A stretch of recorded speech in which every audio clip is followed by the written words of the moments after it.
The game is all about the quarterback, and some teams did a much better job than others helping that very position. We got all that and much more for you on today's episode of Locked On NFL.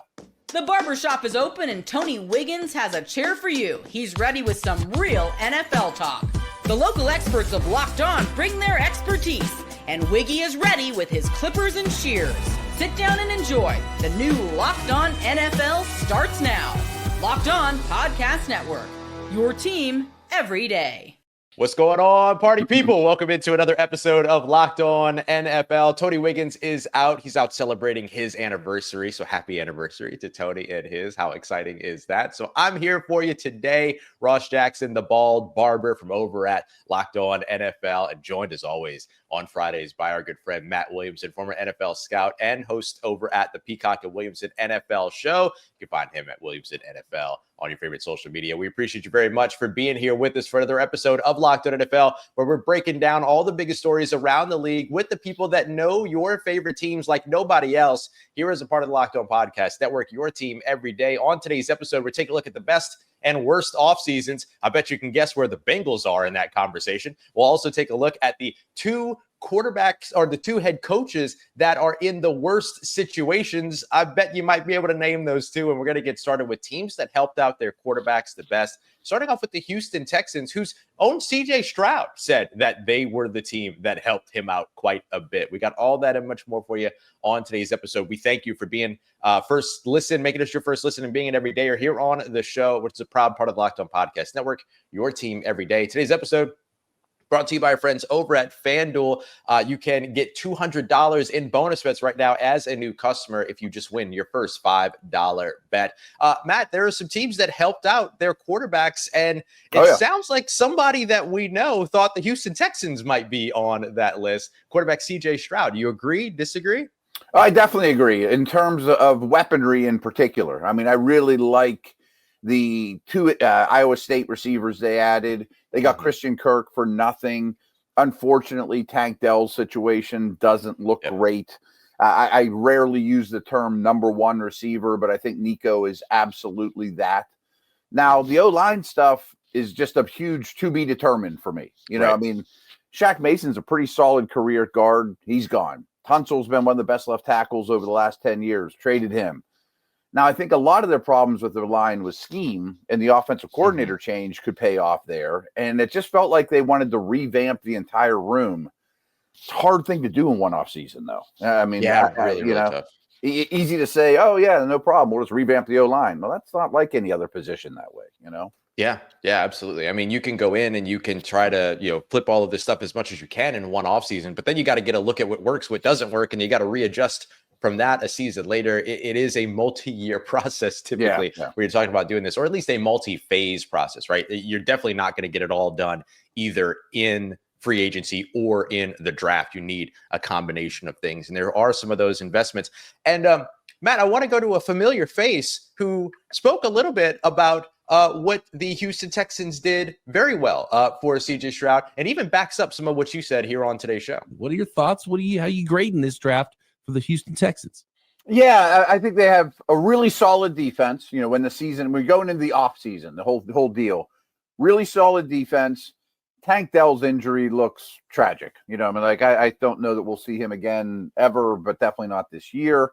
So I thought pretty clearly after an offensive coordinator change, the goals of the offseason are revamp the offensive line as much as humanly possible in one offseason and give me a bunch of receivers. You know, they go get Christian Kirk for nothing from a division rival to start. I think he's kind of a forgotten man in this offseason too.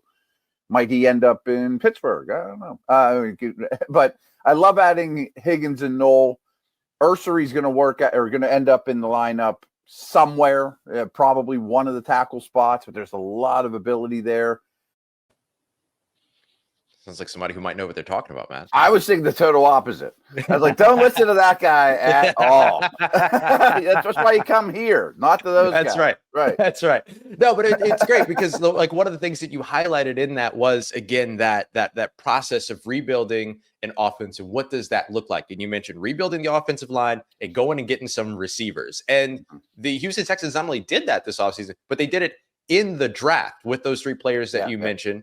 And so it gets them at least steps closer to the kind of departure of talent at both of those positions that they had otherwise earlier on in the offseason. Yeah, and so much of this, and I know we're going to talk about teams that help their quarterbacks, but so much of this is about your stud young quarterback who was phenomenal as a rookie, outkicked the coverage by a good distance, and frankly, for 10 weeks of the season last year, I didn't think was any of the problem. He was just in a difficult environment. But as the season went on, the young guy, I think, stopped trusting his protection, stopped trusting those around him. His eyes would drop a little more, not as confident in the pocket, a little more jittery, a little more frenetic. And you can't have it. Yeah, I mean, there's just no way around it. And you don't want his career going backwards in any way. Now, growth isn't always linear. I mean, he was so good as a rookie. He's not just going to taking huge Mother May I steps forward every year. But you can't take 3 steps forward, 2 steps back. You got to at least keep crawling forward. And at the end of last year, it didn't look great, and you can't have that. Yeah. So hopefully we'll see him kind of get back up to taking those steps forward here in 2025 with the investments that the Houston Texans have done. But the Houston Texans aren't the only team that are hoping to get that from their quarterback by giving their quarterback some help. Are there other teams that stand out to you as those that help their quarterbacks this offseason? Yeah, I jotted down 6 or 7 teams here. And Bears and Vikings come to mind immediately. I mean, both of them just really attacked guard, center, guard. I mean, and we talked about rebuilding a line, not easy, but those guys were veterans, Joe Thuney, those type of guys. You trust that move a little bit more. Plus, the Bears draft a tight end in the first round and Luther Burden, who's great after the catch in the second round. So that stood out to me. Jacksonville's another. And I meant to mention with the Bears, starting with the head coach. Jacksonville's another one. Start with the head coach. Let's not talk about players. Jacksonville and Chicago got 2 premier offensive minds to help their first overall pick. I mean, Caleb and Lawrence. Then they trade up for Hunter. So I think Jacksonville made a lot of Lawrence-friendly moves. Yes. You wouldn't think about the Rams because Stafford doesn't need help. You give that guy Devontae Adams. But hey, that's not too bad. They both might go to the Hall of Fame together someday. So that was the team I wrote down. Much like the Texans, but a year later, let's not have Jaden Daniels take a step backwards after an awesome rookie year. We'll go get him Debo, Tunsil, draft a tackle in the first round, whether you needed it or not. So that one really stood out to me. And the last one was the Panthers. And I think a lot of that started last offseason. Last offseason, much like the Vikes and Bears, they rebuilt the interior of their O-line for a short quarterback, which is really important. And this year, and they end up getting a running game out of it, which is a great start for him. Now you go get Ted McMillan. So, okay, a lot of these quarterbacks now don't have excuses.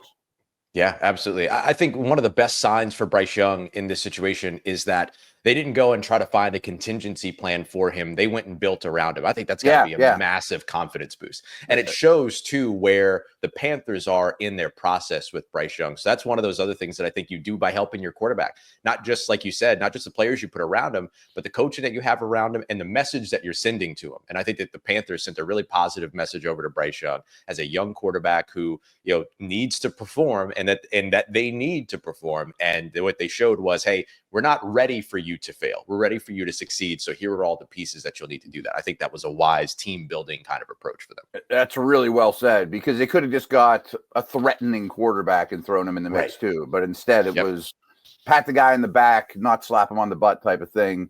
Plus the rest of the team realizes this is our guy. It's a locker room move too. Yeah, sends a big message, that's for sure. All right, coming up next, we talked about the teams that help their quarterbacks. So what about the teams who are hoping that their quarterbacks help their head coaches? We'll dive into that next as we continue on today's episode of Locked On NFL, part of the Locked On Podcast Network, your team every day. Today's episode of Locked On NFL is brought to you by our friends over at FanDuel, America's #1 sportsbook. The NBA playoffs are underway, and boy, are they exciting. Tyrese Halliburton with a heck of a performance, giving the old Reggie Miller. Everything's going well for the Indiana Pacers right now, but can they keep it rolling? They're 6-point underdogs up against the New York Knicks tonight, so make sure you go and check that out today. over at FanDuel. And if you're a new customer, it's a great time to get in over at FanDuel as well, because as a new customer, you can get $200 in bonus bets if you just win your first $5 bet. So the Knicks are heavy favorites. Maybe you put your first $5 on that Knicks money line. If they win, you walk away with $200 in bonus bets that you can then use on a bunch of different things like odds, lines, player props, same game parlays, and live betting as well. So go check them out today. Make every moment more with FanDuel, official sports betting partners of the NBA.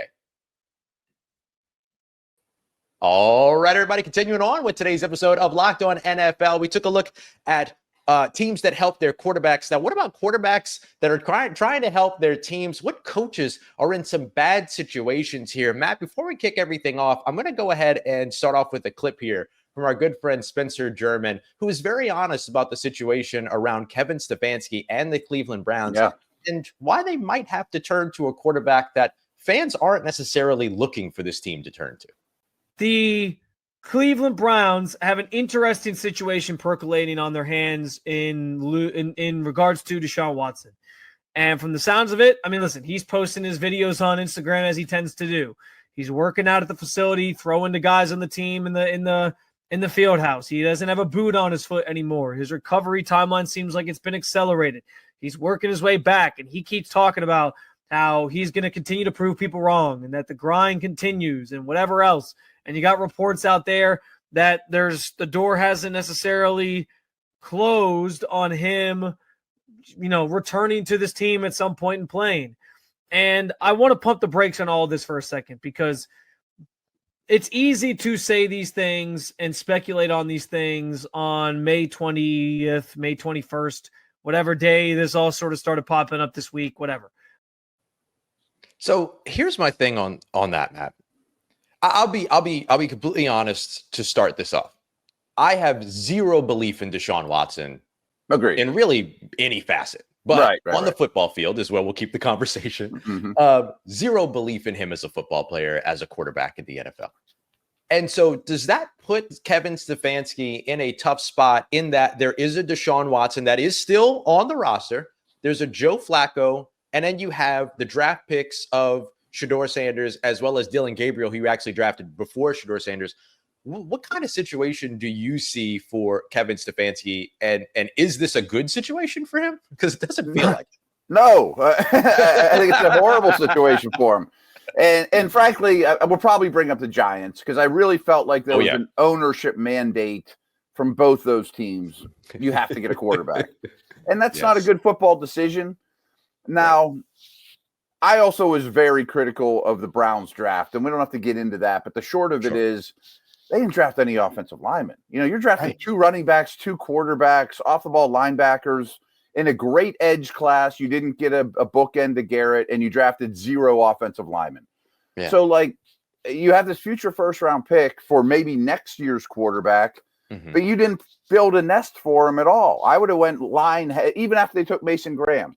Then just keep taking big people, big people, And what no one thinks about, even before this Watson news, I was critical of it. Now it's even worse, is there aren't that many practice minutes in a day.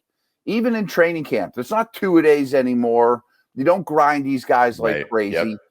Flacco needs the fewest reps, but he's probably your opening day starter. You need to at least give him something, And the one thing you didn't mention, and he's probably the odd man out, but the Pickett trade wasn't for nothing. I mean, they gave up a 5th and a player. I mean, they loved him before the draft, or liked them at least before the draft. Mm-hmm. I don't know how you divvy out the practice reps. And now if there's a 5th guy involved, forget about it. Yeah, I mean, no one's going to be prepared. Yeah, I think the best thing that the Cleveland Browns can do from an organizational standpoint in terms of protecting jobs and keeping coaches in better situations is start one of the rookies, and in particular, start Shedeur Sanders as quickly as you can. Just because, if you lose, you gotta know with those investments, and if you lose with the rookie, you can talk about how you're going to build around the rookie. Mm-hmm. If you lose with the seasoned veteran of Joe Flacco, you have no excuse, right? Like you're not going to be able to pull that off. And it's so interesting that they took no offensive linemen, because that used to be the bread and butter of that Cleveland Browns team. That was the entire identity of that team, was that mean, mauling offensive line. When they were good, it was because of a great pair of guards, a great line coach, and Conklin and those guys, and that was the bread and butter of it. And I just don't understand it at all. My hunch is, unfortunately, I bet we see, even without injuries, 3 or 4 different starters. Flacco plays 2 games, they're 0-2. Oh, Kenny looks good in practice, put him in. And the Gabriel pick makes no sense to me either. It's not fair to him either. You know, I mean, are you going to trade one of these guys? You're not going to make any profit trading any of them. Right. And again, I know we're going to talk Giants, but I just wanted to make sure I threw this out here because I double checked it while we were at break. So Kevin O'Connell won Coach of the Year in 2024. Kevin Stefanski won it the year before. Right. Brian Daboll won it the year before that. Vrabel won it the year before that, and Kevin Stefanski won it in 2020. So it's so funny. Like 3 of the last 5 years are the 2 guys that are on the hottest seat. How the turntables. And I blame ownership more than. I don't think these guys are bad coaches, but you can only handcuff me so much. Right, absolutely. And one coach who could absolutely make the argument for being handcuffed, but also, like, you know, kind of is digging his own grave as well, is certainly Brian Daboll. And that's more than likely the other coach here that is sort of the coach in a bad situation. Here's what Patricia Traina had to say about exactly that. And by the way, Joe Shane, the general manager, not necessarily in the coolest of waters himself. Oh, no. Everything's hot. Yeah. The Giants are going to be on the road in 8 of their first 13 games with 2 stretches, weeks 1 and 2 and 7 and 8, back-to-back road games. They're going to have a late bye week this year, week 14, before closing out the 2025 regular season at home with 3 of their last 4 games played at MetLife Stadium.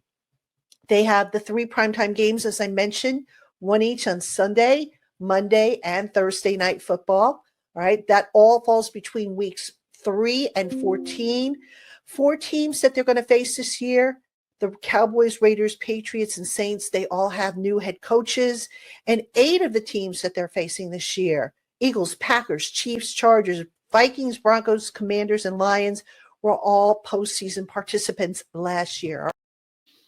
The 8 playoff teams is the highlight for me there, because we're talking about these 2 people, the head coach and the general manager, that are in hot water, and they have a particularly tough schedule for where the New York Giants finished in their division last year.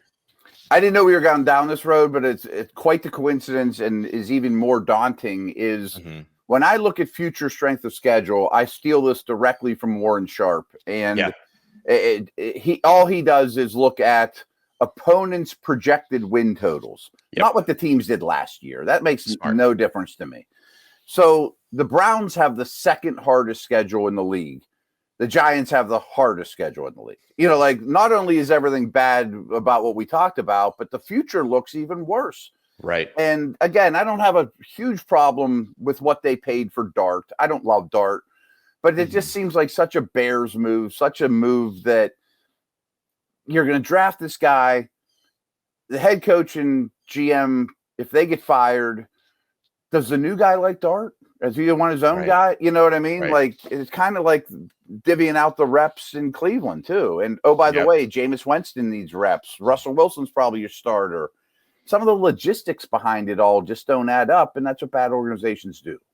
Yeah, and I'm worried that the ownership mandate potentially of going after Jackson Dart is going to turn into the last-ditch effort for a head coach. And that's always really challenging, right? Because that might not necessarily be that head coach's guy, but you're having to go with the guy that the owner kind of mandated you to go after. And so when it gets to the points where things start to turn to desperation and they go to Jackson Dart, which I assume will eventually happen in 2025, is there enough trust there to actually get that done? I think that's going to be one of those other big pieces of the pie here for this conversation with the Giants. And unlike the Browns, I think the Giants have more pieces. You know, like, I'm not saying they're a quarterback away, but they got edge rushers galore: Dexter Lawrence, Andrew Thomas, Neighbors. You know, their cap isn't a disaster. They don't have this Watson thing hanging over them. if they could manage the quarterback position, I see light at the end of the tunnel, but I don't at the moment. Yeah. There's still a lot of tunnel left before you get to the light. They're still digging. They're still digging. All right. So we know that the Cleveland Browns are in a not necessarily the greatest situation for their head coach, but I dare say that there's a team in the same division as the Cleveland Browns that actually had a worse offseason. Let's get to that next as we continue on with today's episode of Locked On NFL, part of Locked On Podcast Network, your team every day.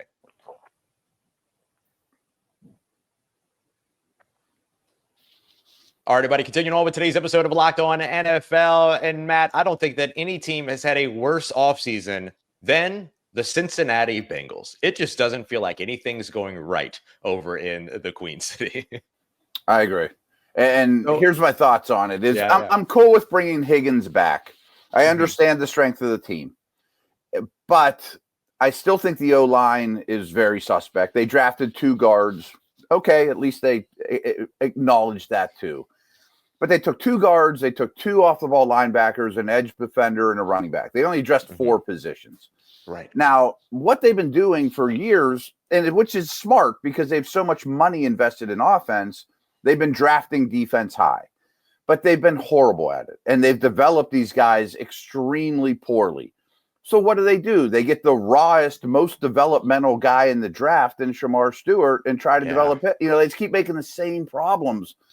And I think they blame the defensive coordinator for it. So they go to Notre Dame, get a college guy that maybe is better with young dudes, maybe.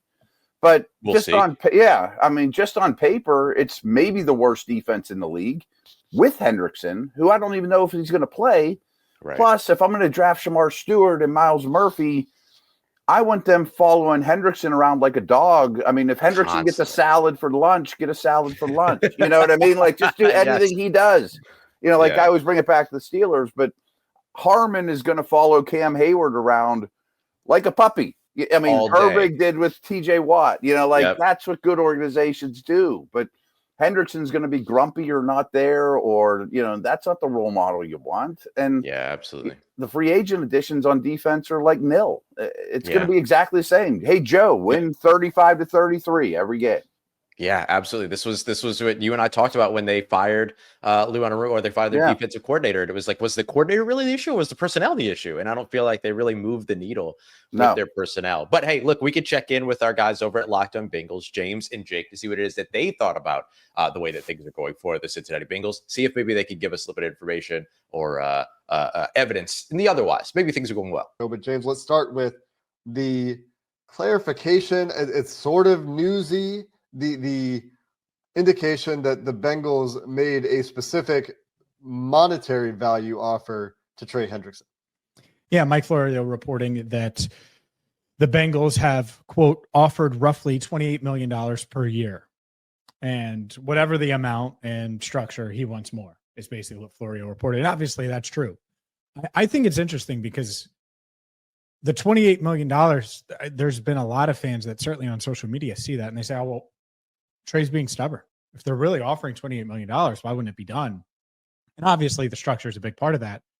The other part of it is that's still below market. And I think that's what's interesting is if they had offered him $28 million in average annual value in January, this is probably done. I don't think Trey has any beef, any problem, but the market shifted. And when the market shifts, it shifts. And I think that's what's tough. I think that's kind of been the holdup. So what I'm hearing is the one opportunity to make this offseason better, and the Cincinnati Bengals are too late on it. Just to give people some context here, when it comes to $28 million per year for an edge rusher, that's just above Montez Sweat, Rashawn Gary, and Andrew Van Ginkel, just below guys like TJ Watt, Brian Burns, and Josh Allen-Hines. Those guys are all in, those 3 guys, Watt, Burns, and Hines-Allen, are all in that $28 million range, 28.002, 28.2, 28.25. So it kind of puts them in there. And then there's a gap until you get to the Nick Bosa's, Max Crosby's, Donnell Hunter's, and Myles Garrett's of the world.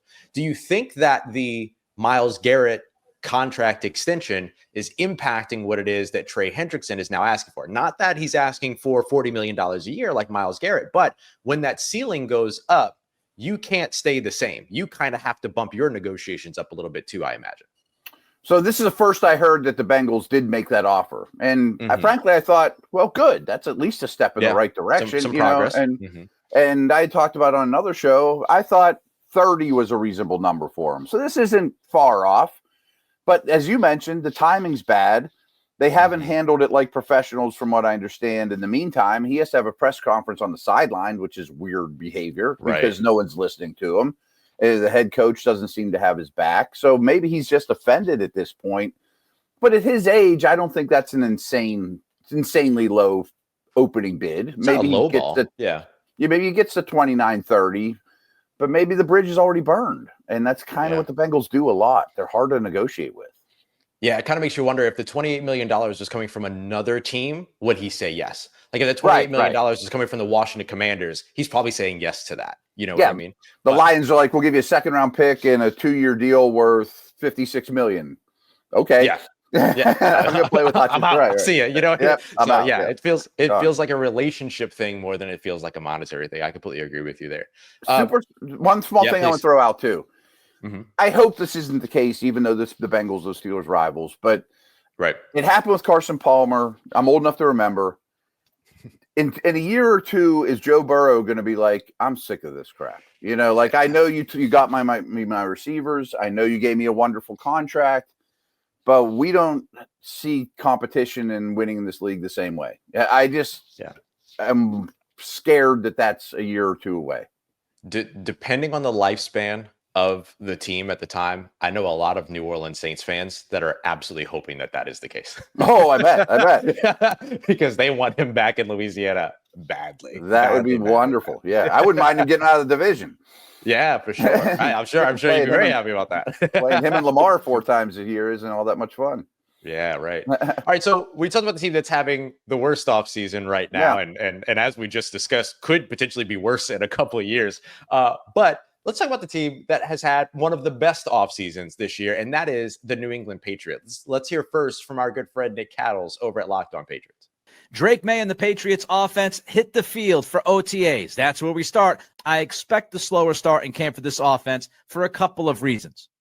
A lot of young players on that side of the football. Travion Henderson, Kyle Williams, Will Campbell, Jared Wilson, Drake Maye, Jalen Polk, Javon Baker. You get the point. Lots of youth on the offensive side. And lots of youth working with a new offensive coordinator, working with a new scheme in Josh McDaniels. Even for the guys that were on the team last year, you're going from Alex Van Pelt to Josh McDaniels. That is a significant change in scheme. There are less guys also on the offensive side that are experienced with the current staff. So a young team, a new staff, new pieces all around on the offensive side. Nick's probably kind of downplaying it a little bit, but it very much feels like the Patriots are at least doing a lot of the right things for where they are in their current lifespan. Yeah, and again, coincidentally, this all is correlated well. The last 2 seasons, we've seen a team that picked in the top 5 get pretty far in the playoffs. Stroud, Daniels. I think May can be every bit as good as those guys. I love Drake Maye. And I've harped on coaching changes. Vrabel's an NFL head coach. You know what I mean? Like, that's a great start. But I still look at this roster, and I love their offseason. I like their draft. I like that they've spent. Their offensive line isn't repulsive at this point. Stephon Diggs is a legit NFL receiver if he's healthy. But there is a lot of change. And I still think they were probably the worst roster in the league last year. And I've seen things like, oh, they're going to be competing with the Bills. I'm like, I'm not there. Let's pump the brakes. Yeah, I'm like, they get to 7 wins is great. They don't have to be a Final Four team like Washington last year. But I do think some people are ahead of themselves with the Patriots. And I do expect a rocky start. But it's a very good start from where Belichick left the team and this past coach left the team. Yeah. Yes, I completely agree. I think that's the thing is like where they are in their lifespan is positive for their future. It's going forward at least. Yeah, exactly. They're not ready to compete yet. That's okay. They're not ready to be a playoff team yet. That's okay. They're not ready to be a team that's going to surprise everybody and beat the Buffalo Bills twice a year or anything like that. Run away that's with the okay. division. Yeah. Right. That's all okay. but they are in a situation now to where you can see the building blocks and the foundation being laid to getting back to being that kind of a team, or at least a competitive team within the next few years. This they have a ton of money, you know, right? Yeah. It reminds me of the Detroit Lions a few years ago. Yeah, he took over a terrible situation too. Right. Yep. Before they were competitors, they turned around a bad situation and they were just normal for a second. And then they became a competitor. I could see the same thing for the New England Patriots with the path that they're taking. It's not guaranteed that they're going to get there, but you can see the building blocks being laid. 100%. Well said. Again, they're pouring the foundation, and I think they have the quarterback. Absolutely. And no one knows foundation like a New Orleanian, like myself, where no foundation is safe. There's no such thing. So when you can get it, you take it. You absolutely take it. All right, y'all. We appreciate you very much for joining us for another episode of Locked On NFL. I'll be back with you on Monday. Matt, we'll see you again on Friday. Tony will be back on Tuesday. We'll have a ton more for you here as we continue to cover all the biggest stories around the NFL. For your second listen today, make sure you go and check out Locked On NFL Scouting, team building, roster management, free agency. The draft is over. Now teams moving into the OTAs. Go and check out Locked On NFL Scouting with Kyle and Joe to figure out where your team ranks amongst the rest of the NFL in terms of what they've done this offseason. We'll have all that and more for you here on the Locked On Podcast Network, part of your team every